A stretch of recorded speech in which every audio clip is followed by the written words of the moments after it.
যেই টবটাতে একটা ছোট্ট প্রাণ আস্তে আস্তে বেড়ে উঠবে তাকে একটু না সাজালে হয়। আজ তোমাদের একটা ছোট্ট মাটির টবে এঁকে দেখাবো। আসলে জিনিসটা আমার ছিল না, পুরোটা কমপ্লিট করার পর আমার জানো তো দিতেও ইচ্ছে করছিল না, কিন্তু কিছু করার নেই।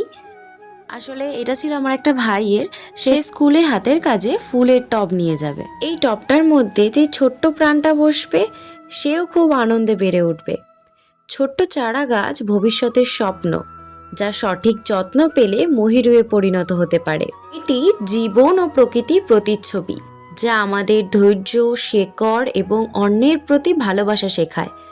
তাই একটি চারা গাছ রোপণ মানে ভবিষ্যতের প্রজন্মের জন্য আশা ও সবুজ পৃথিবী তৈরি করা। ঠিকই একটা ছোট্ট চারা গাছ যেমন ঝড় ঝাপটাকে অতিক্রম করে আস্তে আস্তে বেড়ে ওঠে, আমাদের জীবনটাও তো তেমনই।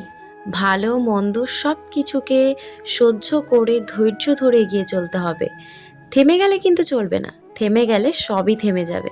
যখন কোনো কাজ করতে আমার খুব কষ্ট হয়, আমি তখন বাবাকে বলি, বাবা জানো তো এই জিনিসটা আনলে না একটু সুবিধে হবে, খুব কষ্ট হয়ে যাচ্ছে।